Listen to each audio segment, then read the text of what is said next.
Hey LeBron, if we could just zoom out and put this year and kind of last year into context and what this journey was like and the sort of how tonight was a culmination of how this season went, if you agree with that? I mean, pretty much, it's kind of hard to start thinking about, like, when we got started. The season started so fast after leaving the bubble, obviously.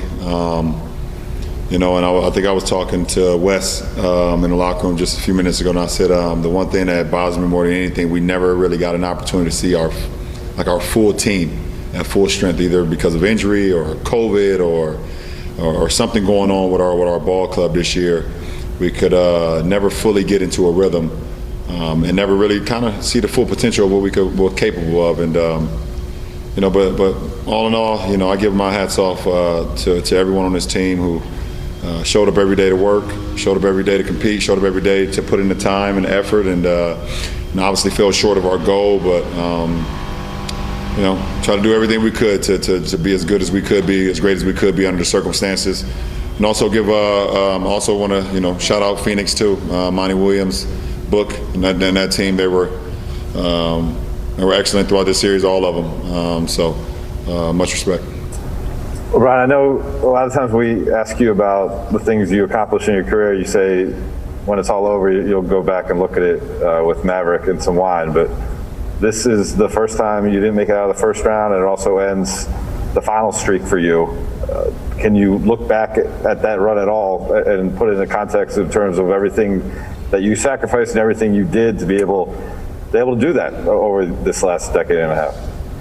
What's the final streak? What is it, 9? I tore my groin my first year with the Lakers. We didn't make it. But every time you made the postseason, you made the finals for 9 straight years. Listen, it doesn't. Every season, like I tell you guys all throughout the season, every season is different. Every challenge is different, and to be able to put myself where I can even have accomplishments, to either be broken or to be able to continue it. It's all through the grace of the man above, and me just trying to put in a lot of hard work in. My teammates, having great coaching staffs, things of that nature. So,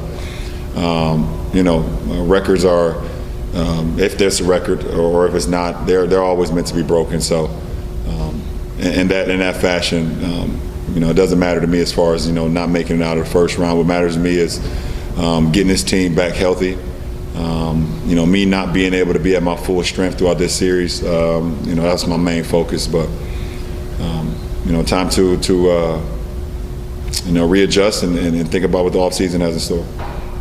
LeBron, we saw these pictures of you giving a signed jersey to Devin Booker. One, why was that moment important to you? Why was that gesture important to you? And two, when you look around the playoffs and see some of the young players having outstanding postseasons so far, do you sense that could be motivation for you this offseason to kind of stay on top? Well, first of all, I love everything about D-Book. I've had numerous conversations with him in the past, and he continues to make the jump. And when you want to be great in this league, and as he said, as Kobe told him to be legendary, when you want to be legendary in this game, you got to continue to improve not only your game, but you as a man and everything, both on and off the floor. And all the conversations I've had over the years, I could tell he soaked them up and has used them to his advantage. And, everyone sees what he's able to do on the floor right now, but I think, his maturity, him as a young man, is what I'm most impressed about. So I love everything about Book. So that's the post-game interaction. Secondly, I don't need motivation, from anybody in this league. I motivate myself. I'm motivated by my kids, by my family, and the love of this game. But take nothing away from it. There's some young guns in this game. Book, Donovan Mitchell, Luka, John Morant. So many guys that's like 22 and under, or 23 and under, who are just flat out special. And I was just to name a few. Jason Tatum. Let me not forget about him, how special he is. But those guys are great, and the game is always going to be in great hands with guys like that. But my motivation doesn't come from that. My motivation comes from, like I said, my family, myself, my kids at my I Promise school back home that I get an opportunity to see. Today was their last day of school. That was motivating to me, and things of that nature. So I'm past the motivating stage of the younger group. Just really quickly, I know you didn't expect to be in this position, but do you think your ankle or your energy levels put the Olympics on the table for you as something you would want to do this summer? Kind of what are your thoughts on that? No, I think I'm gonna play for the Toon Squad this summer instead of the Olympics.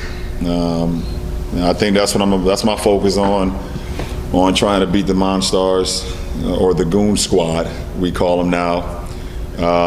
So didn't have much success versus Suns, so now I am gearing my attention to the Goon Squad here in mid-July. So I'm gonna let the ankle rest for about a month, and then I'm gonna gear up with Lola, Taz, Granny, Bugs, and the rest of the crew. So hopefully see y'all at the match.